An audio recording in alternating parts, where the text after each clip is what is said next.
Good morning and welcome to the Morning Burrito. I am Michael. I am Eric. And we are back from our 2-week hiatus. Oh, man, it's been great. And this is take 2 because we messed up the first one. We did. So it's been a good couple weeks. And your weekend last weekend, man, that was busy. Oh, talk to me about that. Yeah, 2 birthdays and a Mother's Day. Ooh. It was great. I had a 12-year-old that turned 13. You have there's all your that. kids are either adults or teenagers now. That's right. That's amazing. Right. Yep. And then my wife had her birthday. We'll leave that age kind of where it's at. But Yeah, don't do that. She'll smack you. Yeah. And, And then today is a very special day. I don't know why. You don't know why? No. Man, if I could spank you, I would. That sounds bad. Happy birthday, Thanks, brother. I appreciate it. Yeah. The big 3-7. Big I don't know. 3-7. I don't know that that's a real big Oh, well. birthday, but I just realized that, I'm only 3 years away from 40, and the average life expectancy for a man in the United States of America is like 84. So I'm only 5 years away from halfway, which is a scary thought, to be quite honest. Yeah, okay. I'm going to leave it all alone. I'm going to wish you a happy birthday. Thank you. I appreciate it. No, it's great, and just glad to have another year walking upright, or as our friend John would say, I'm 6 feet above the grass, or however he puts it. How's he say that? I'm looking at green instead of brown or roots. Yeah, something like that. I don't know. So I'm alive. That's all that matters. Hey, we've had a busy couple weeks in Life of Herm Nass too. We have, yeah. We had Seventh Day Slumber was here a couple Fridays ago. Huge concert. Dude, that was on pyrotechnics in our church. A traditional Nazarene church with fire. Yeah, and you didn't even know it was going to happen since you were gone. I did. I mean, I watched it on video. I was like, whoa. Yeah, good. And got to preach that weekend while you were gone. So that was, thank you. I apprecited that. That was fun. fun. I was able to walk on the beach, sleep on the beach. Got some sand dollars, it looked like. Sand dollars. Saw a lot of weird people on the beach. Yeah, it was great. We'll talk about some of that. Oh, man. Some irrational fear stuff that's going to be talked about Yeah. later. But yeah, and then we had this last weekend with your 2 birthdays and your Mother's Day. Friday night, we had a pretty good time. We Some did. of us went out. Axe throwing. Yeah. If you have not been to the Tri-Cities to go axe throwing, we're like addicted now. Yes. I don't know if we can say their name, but Axe Keeper. They are awesome people. Logan? No, not Logan. Landon. Yeah, Landon. Talk to Landon. Just tell Or him. Valerie. Or Valerie. I think they're married. I'm not sure. I don't know.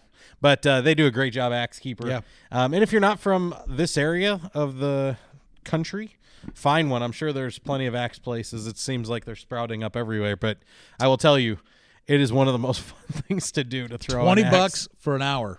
Yeah. Can't beat it. And I'm better than him at throwing axes. Oh, I couldn't so make anything stick. It was well, awesome. yeah. I did. We did. You know what? You know what the best part was? The Ninja Stars for me. I was going to say, you get to throw ninja stars. Yeah. What It was other great. area of life can you throw a ninja star? I mean, anyway, I was spot on. It was awesome. No, with an axe, not so much. But Now, your kids, your 3 older kids, we had some conversations, and apparently those they are conversations, beast. those conversations continued. They're maybe going to start their own axe throwing business. It sounds like. I mean, every conversation is all about starting a business. That's awesome. That is really cool. Yeah. I told them I'll be proprietor of their business. If they started, I'll be there. I'll pay the annual fee or whatever. It was really Let's a lot do of it. fun. Yeah. It was really a lot of fun. So, Eric, we took these last 2 weeks, and we, not every conversation that we have on the podcast do we do a lot of extensive research, or even you and I having background conversation. We just kind of come up with an idea sometimes and discuss it with you. But today's topic, we actually took some time, and we really wanted to dig a little bit and get to the bottom. And it's a big topic, so this may end up being a 2 podcast episode, just because it's such a big topic, and that's the idea of fear and how fear grips us as human beings, and how we approach fear, our own fears. So what are some of your biggest fears to get us started? What are you afraid of? What kind of? Are you really going to ask me that? Because we've already done the Ghost podcast. That was awesome. I love which I'm not afraid of ghosts. By the way, hey, speaking of ghosts, new Ghostbusters movie coming out. Oh, you're going to be thrilled. Dude, I am pumped. That's good. The kid from the main character from Stranger Things, great TV show on Netflix. he's going to be the main character, Finn Wolfhard. I'm really excited. Okay, so we're not getting royalties from axe throwing or movie endorsements or anything. We're just It's talking. Ghostbusters So, there you go. 4 technically, but really it's So I don't know. Ghostbusters 3. So what am I afraid of? I think I'm always afraid of. Well, I used to be afraid of the unknown. I'm afraid of people using the phrase unknown. But since I've grown in Christ, I mean, there's some things I'm afraid of, in the unknown, but not so much. It's more of an adventure. So, I think I'm more afraid of my ice cream cone slipping off my cone than I am anything, because that's always a mess. Probably not what you're looking for. That's not something I'm afraid of. I just prepare so that doesn't You just happen. prepare to have it happen. No, I just eat it fast enough that it doesn't happen. No, for me, I mean, it's I have a healthy respect and or fear, however you want to look at it, with certain types of insects and certain You're that animals. guy. Rattlesnakes. We've talked about this as people who pastors who have served in the Southwest.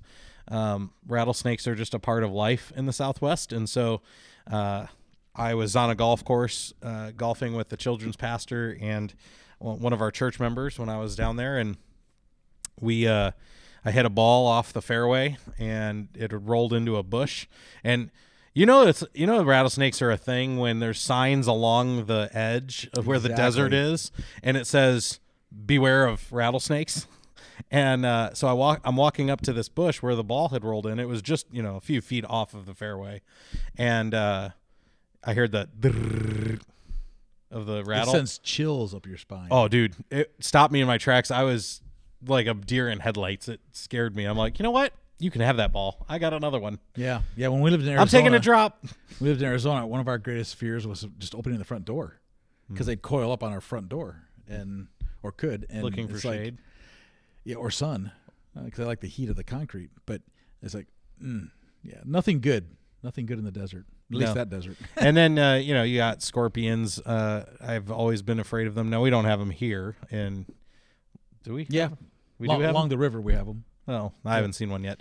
But when I was in New Mexico, the actual thing that I saw often, which kind of terrified me, is that our house had black widows everywhere along the outside. The bottom near the foundation of the house, there were just black widows all over the place, and that scares you when you got a little kid running around and your wife. And so I have a healthy respect and fear for insects and That's good. reptiles.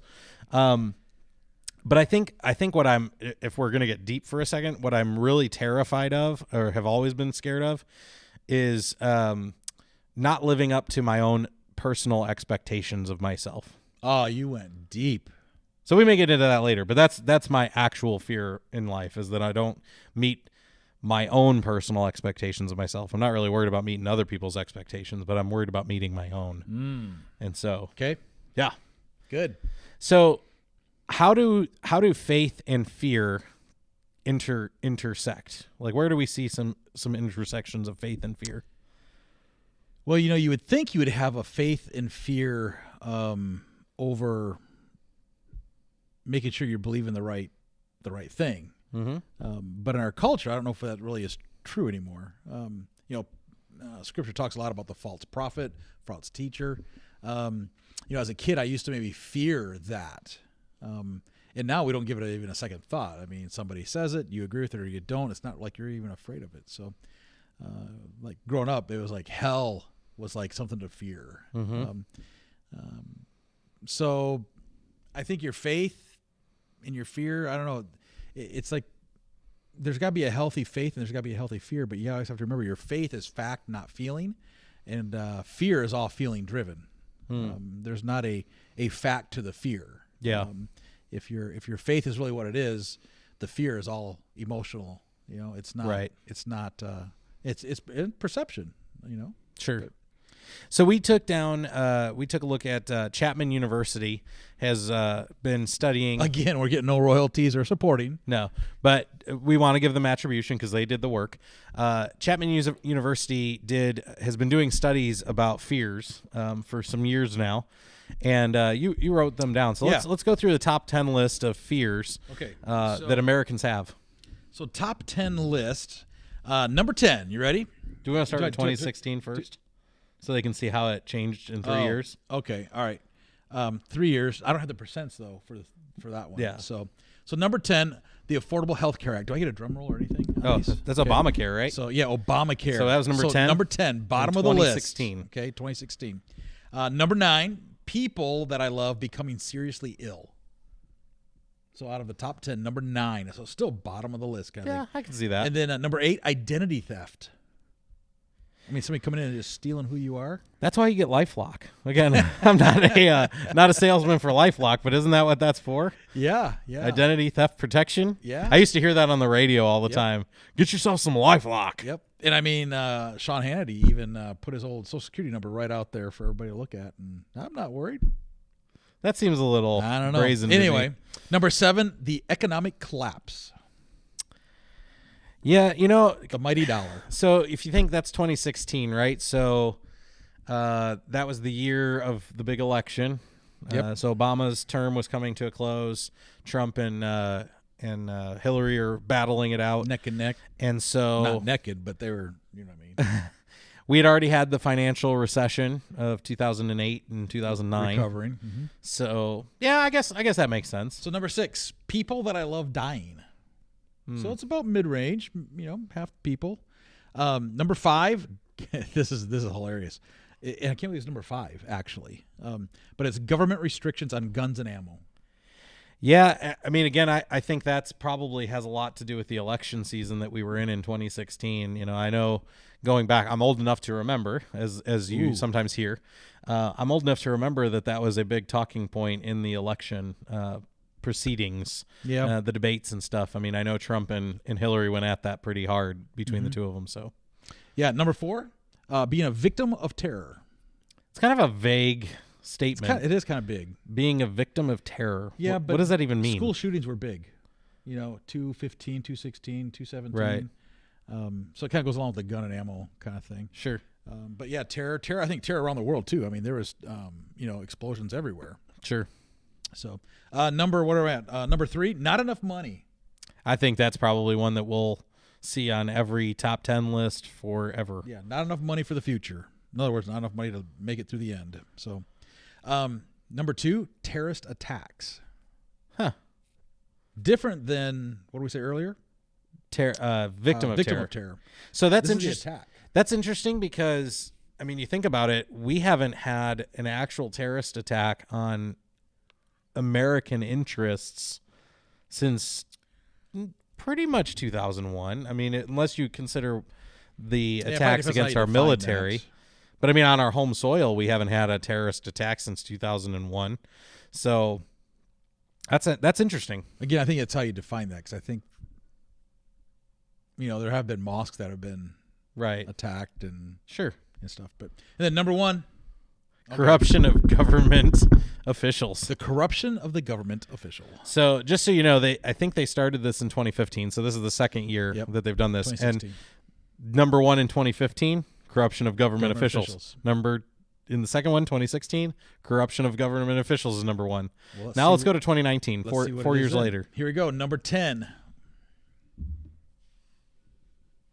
Number 10, 55.7% of the people said this. They said not have enough money for the future. So I mean, it's still top 10 list, but it dropped significantly. Yeah. So I guess that would tell you that in 3 years, people were much more confident in their financial situation.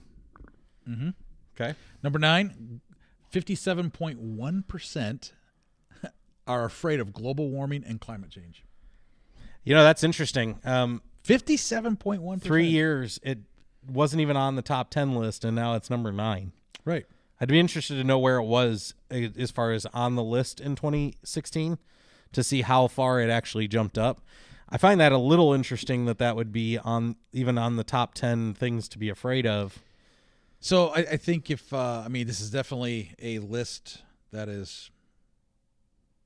Well, you'll see it as we read through the list. It's a pretty politicized list. Yeah. So I think if you ask the leftists, they're going to say one thing, and the right's going to say the opposite. So you guys can decide which side this list comes from. But I think. But here's number. Well, 8. and again, by the way, I mean, we're talking 2019, so this is the height of the primary season. Yep. People are thinking politics again, so that very well could be. But here you go, 59%. 59.1%. Let's get the 0.1 in there.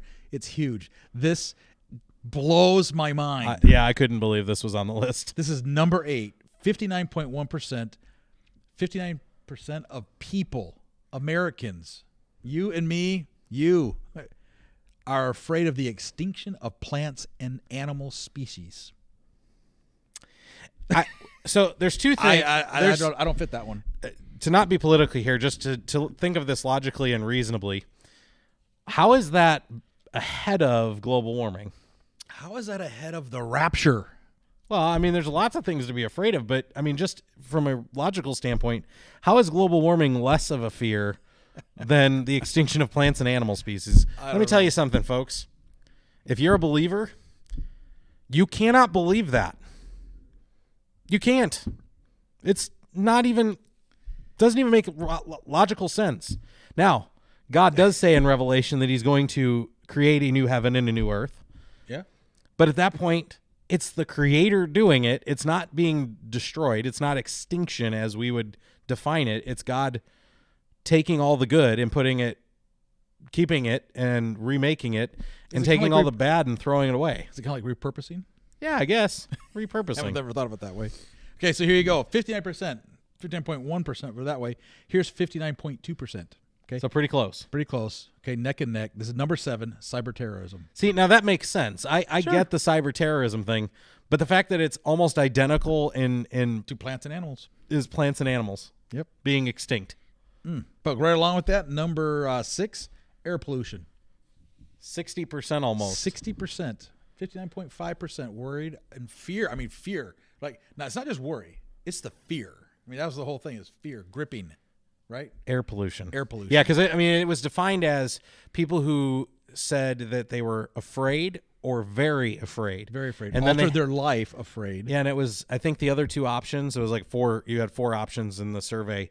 And the bottom 2 was not afraid at all, and which was the first one. And then the second one was afraid sometimes or sometimes afraid. Something like that was the option given. So we're talking about people who would say they're afraid or very afraid of these top 10 things. And alter their life. So here you go. So number 5, people I love dying. 62.9. See, again, I mean, I could see that being in the top That's 10. mid-range. Sure. Mid-range. I would even say Christians are probably right in there somewhere. Sure. Number 4 at 64.6%. I don't know on this one, but 64.6% of us are afraid of polluting our drinking water. We have just, again, this is I not drink bottled water. this is not a global survey. This is just Americans. We have the cleanest drinking water of any country in the entire world. That I mean, it just boggles my mind that would be number 4. Yeah. 2 years ago. 2 years ago. Really? So number 3, here we go. 66.7% said one of their greatest fears that grips them is people I love becoming seriously ill. Okay, so this is before COVID, right? Way before COVID. So this is 2019. And in 2016, that was number 9 on the list, and it's jumped up to number 3. It jumped up 6 spots. Yep. So what happened between 2016 and 2019, not COVID related, to drive people to be more scared? We don't know what the percentage was for 2016. To be that afraid. I mean, that's literally 2/3 of all Americans or all the people that were polled said they're afraid of their loved ones being ill. Which, is legit. That's a legit fear. It's just weird that it goes from 9 to 3 in 3 years. At least that's like more important than the extinction of plants and animals. That's true. So there's But then you got number 2. I know number 2 kind of goes backwards. 68% flat. Just a flat 68% of Americans have fear gripping them over the pollution of oceans and lakes. And rivers, I think, was on there too. And rivers? So Columbia River. I would be a Yeah. little worried about that. You know, I don't want my fishing being ruined. We have to catch fish first. Wow. Yeah. But Hey, last time I went fishing, I caught a bunch. So hush your mouth. 68%. So here it is, number one. Here it is, number one at 77.2%. Same as 2016. The corruption. I mean, the people are afraid of this. Corruption of government officials. You know, this is, again, not to be a political statement, but I always find it interesting when people We want- say that, but this is a very political list. So It is. But, I mean, it's interesting that is for what has now been 5 years that Chapman University has been doing this. This has been number one all 5 years that they've done this study. And yet people want the government having more say in our lives. But they're worried about corruption of government officials. I just find that ironic. So yeah. So those are our two lists of things that people are afraid of, right? Well, according to at least the survey. According to Chapman University. I mean, I sat today and we saw this guy over lunch riding a motorcycle with a mask. Yeah, we did. I'm kind of afraid of that. Yeah. Well, and you went to the beach. Tell us about the beach experience. Yeah, weird. I mean, you know, the whole mask thing, whatever side of the thing you fit on with the mask, either you believe in them or you don't. I mean, that's not even what this is about. But I mean, here I am. I'm early in the morning. I'm on the beach. I'm going for a walk. It's at low tide, and there's me and two other people on the entire beach. Now, this beach goes for miles. I mean, there's nobody. I mean, there's like 3 resorts around us. There's only 3 of us anywhere on the beach, and there's at least a quarter mile between each one of us.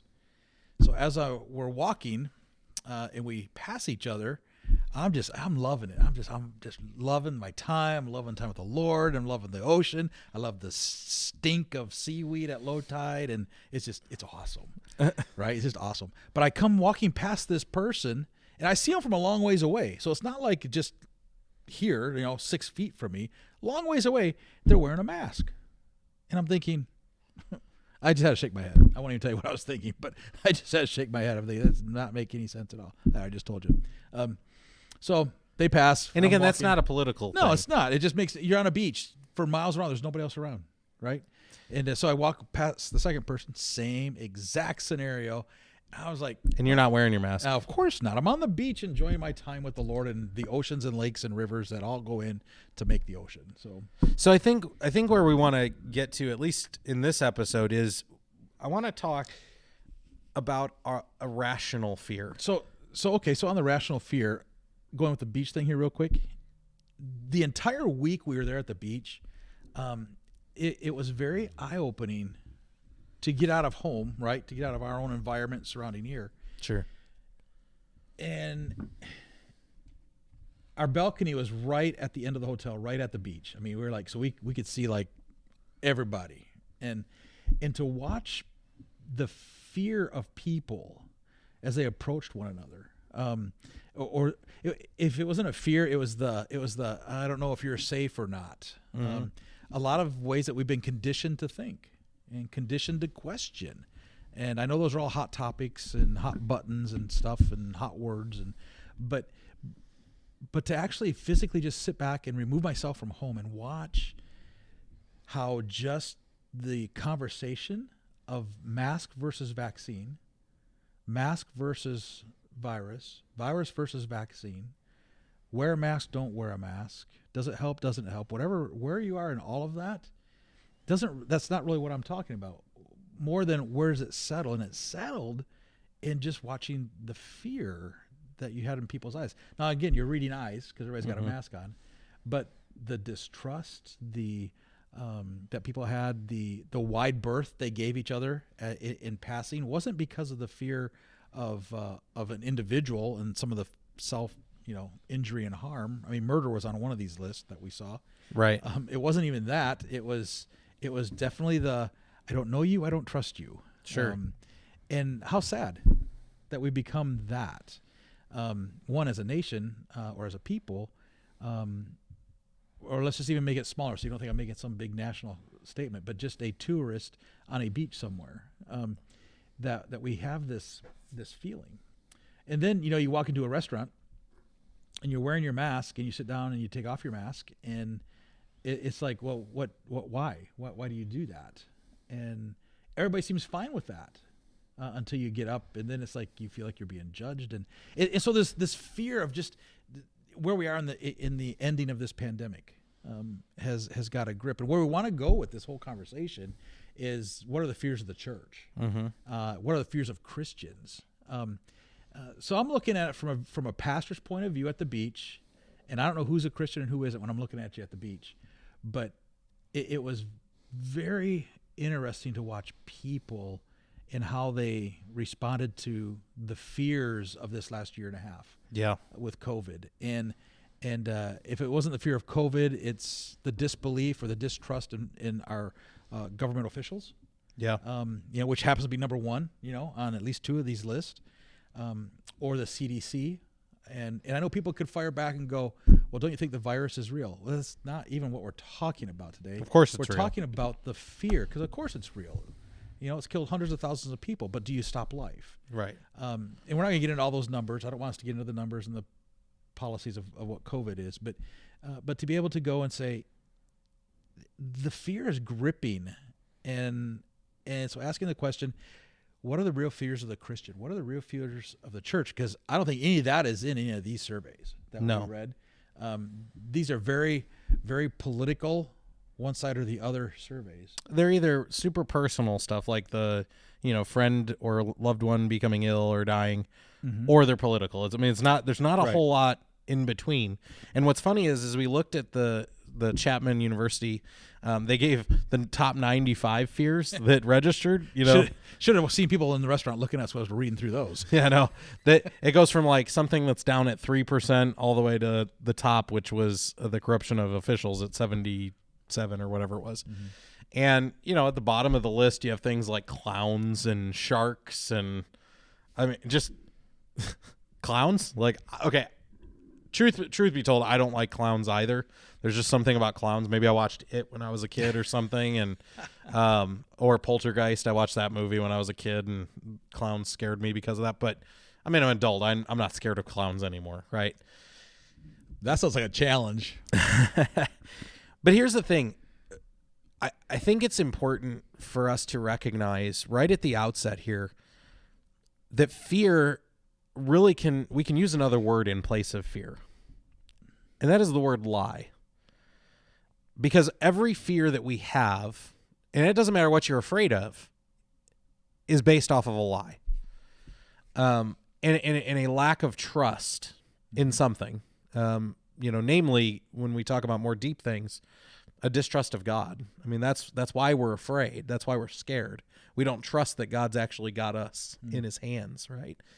And so, like, we look at COVID, and again, not getting into the numbers, but we looked at the Anxiety and Depression Association of America, and they looked at COVID-19 and the misunderstandings and ignorance, really, of people when it comes to COVID-19, that there are wild disparities between truth and statistics and what is actually happening with COVID-19 and what Americans actually believe is happening, what people in the church, they're our brothers and sisters, right?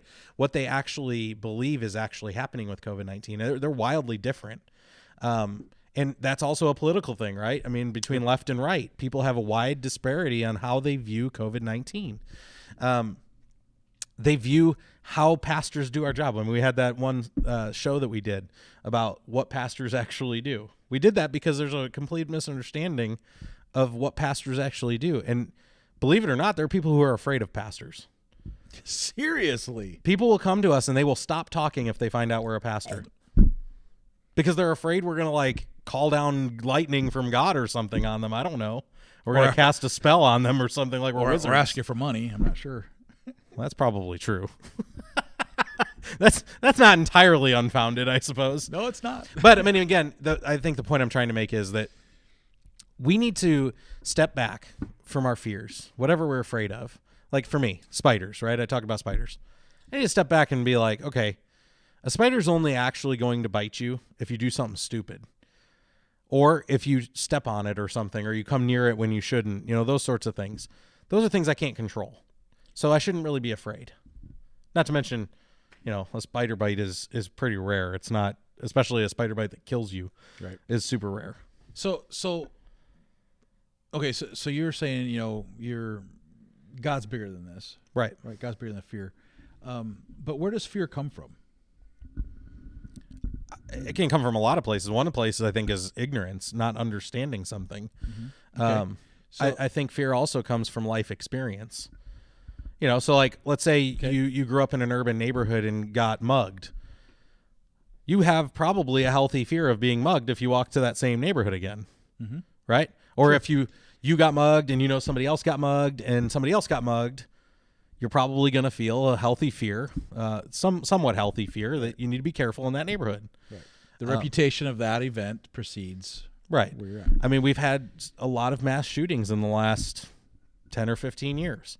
We have conditioned our kids and our teachers to be afraid of mass shootings in schools. Or just be afraid of a gun. Sure. And the same is true with, again, we get to COVID-19. We've been conditioned to be afraid of a virus. And some of that fear is founded. I mean, it's founded in fact. I mean, people, as you said, a lot of people died. But the question is it a rational fear? Is it a healthy fear? Or is it an irrational fear and an unhealthy fear? Because that's where the rub is. Right. And Scripture is very clear on who the father of the lie is. Right. You made the statement that lies, kind of the basis of our fear. Well, who's the father of that lie? It's easy for even Christians to think, oh, it's COVID, it's the government, as these lists show, or it's the other political party. Right. No. Scripture says the father of lies is the enemy, is Satan himself. So when you can put that in a box, put the devil in a box, and realize, okay, you're the father of lies, which means the things that I'm afraid of are from you, because our God, Bible says, is not a God of confusion, not a God of fear, not a God of worry. He's a testify. He testifies to the glory of God. Right. Right. But yet we buy into all of the lies, which make us fearful. So, is all fear wrong? No, I think there is a such thing as healthy fear. I mean, we even in the Bible you read of having a fear of God. But it's not the same kind of fear that we're talking about here when that word is used in Scripture. That fear is a reverent fear. It's the idea that God is bigger than you, God is stronger than you, God is more powerful than you, and so he deserves a respect. I mean, it's like I had a fear. I mean, still to this day, I have a fear, healthy, reverent fear of my father. My dad would knock me down a few notches when the time was necessary as a teenager or as a young man. My dad knew the buttons to push to knock me down in a good way, right? So I have a healthy fear of my dad in that regard. But I love my dad. I trust my dad. My dad's the smartest man I've ever known. So it's a different type of fear. Sure. I'm not like going to hide in my house forever because I have a fear of a spider. Like that would be an irrational fear. Oh, if I leave my house, I might get bitten by a black widow. So therefore I'm not going to leave my house ever. That's not a rational fear. That's irrational. Mm-hmm. That's where I think it becomes dangerous is Yeah. when we become irrational to it. Yeah. So, is there irrational thinking in a life of a Christian? Is there room for that in the life of a Christian? I think if the question is, does it happen? That would be yes. Is there room for it in the life of a Christian? No. I don't think we are called to be irrationally afraid. I think as Nazarenes, the founder of our part of Christianity, I guess, our way of theologizing, I don't know, whatever the word. Our theological background comes from a guy named Charles Wesley. John Wesley. Charles Wesley's brother. John Wesley. And Wesley talked about reason as being one of the four parts of a stool, like a stool leg. It's one of the legs. So like, reason is important. God gave us common sense. God gave us reason for a reason, and we're supposed to use it. I just used the word as I was defining it.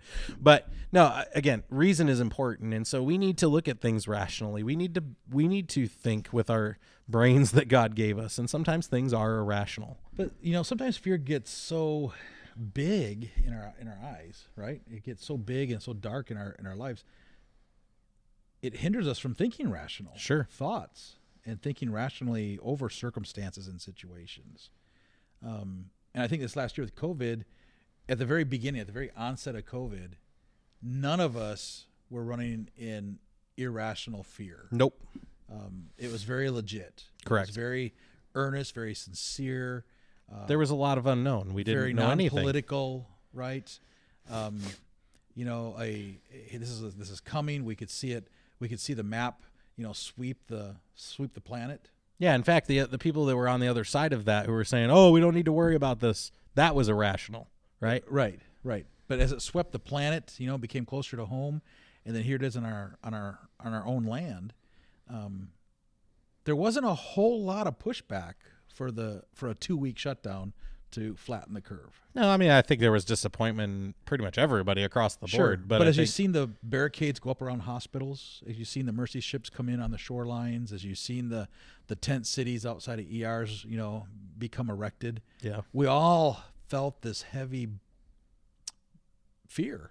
Well, I mean, I know for us here in Hermiston, we had Good Shepherd Hospital had the check-in, and you could only go in one way to get into the hospital, and I've only lived here almost 2 years now. I had never seen the parking lot of the hospital so dead. Just 4 or 5 cars basically at for long stretches of time. We didn't see anybody in the parking lot of our hospital, and there's no reason not to be afraid. Right, and at the onset, we have a good friend that. Went to the ER, and of course you can't get into the ER to see people, right? Which is a big job and a big part of a pastor's life, at least my life. I mean, that's one of my strengths and passions is to be with people in the middle of a crisis and to be the help that I can be. But I'll never forget the feeling of going and sitting outside the hospital in the grass right where the heliport is, where the helicopters come and land and take off for life flight, and sitting there thinking about this person, praying for this person, and then self-evaluating my own life, because we don't know really what is going on. Right. And you want to be respectful, but yet you want answers, and you get a little up in your blood pressure because nobody's telling you answers, and you feel like you're not getting the right truth. And so it just all creates fear and anxiety, which turns into some anger and frustration. And so I remember sitting there that day at that heliport and praying for this person. Had a phone call from one of our board members here at HermNaz, asked where I was. I said where I was doing, and they said, "Man, we'll be right there." So they came out, and we sat then in the lawn chairs on the hot blacktop pavement. And we just kind of shot the breeze and prayed for this individual for some time. But over those hours of sitting there waiting, for the helicopter and all of that, it was very, I don't know, it was almost I go back to and go, that was a scary time. But I'm not sure fear came in because of his faith, because of the person's faith, but still scared. Right, because nobody scared wants for this, them. Right? Right. Scared for them, scared for even myself, because nobody knows. Right. At that point, and so this whole rational thinking part, it just rational thinking just kind of went out the door for me at that point. And it's not to say you should beat yourself up if you have some irrational fears and you are recognizing right, but it. you got to snap back out of it. Right. And that's don't live there. All right, good way. If I would have just kept living there, I would have never left the parking lot, so to speak. Right? I would have been in the parking lot in my home, in my bedroom, in the shower, as I'm doing devotions. I would have always been under the shadow of the moment that the enemy's lie said that God is not bigger than this. Yeah. And man, my God's bigger than this idea of fear. And you got to remember, the father of the lie, which stems the fear, is the enemy. It's not of God. And of course, praise the Lord. Long story short, our friend is now still in healing, but recovered, lived through COVID, and is just a monster. Dude, he goes up and he hunts and he gets on his does. roof at his cabin. I mean, the guy is incredible. This guy tore his tubes out of his body in the hospital, That he did. crawled out of his bed, and drug himself across his hospital floor to tell his nurse, "I am going home."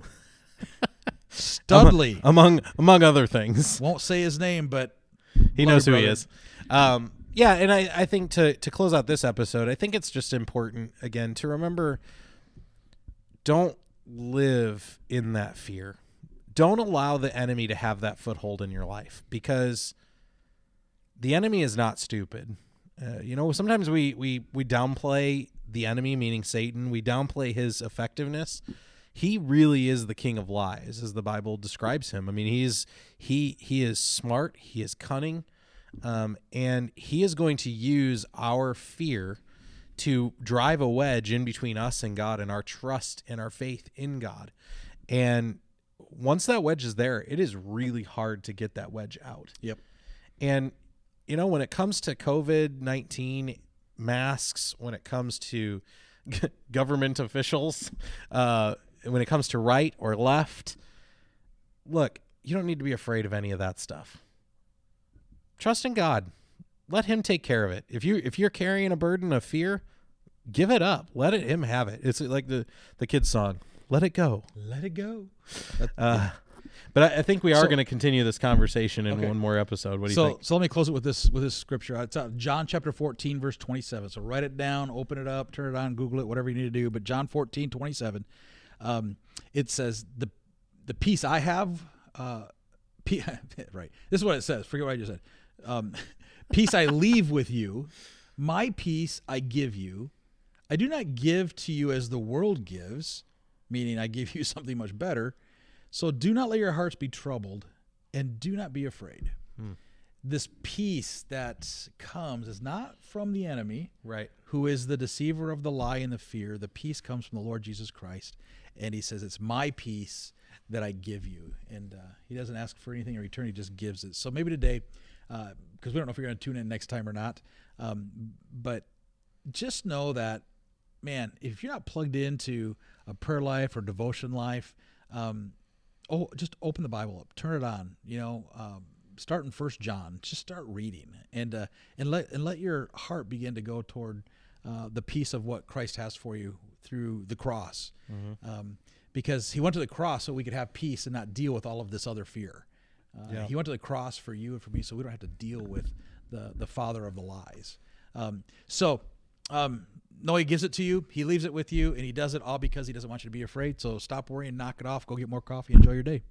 We're going to talk next week more about fear, but we're going to focus in on where we started this conversation for us as believers. And if you're not a believer, it's still going to be an interesting conversation, I think, for you, maybe to understand the Christian mind a little bit better. But what are some of our fears as believers? What are things that we struggle with as believers in trusting God? Because some of that fear is also real, and some of it's really founded in good places. And some of the fears of the church. Yeah. So we'll be back next week.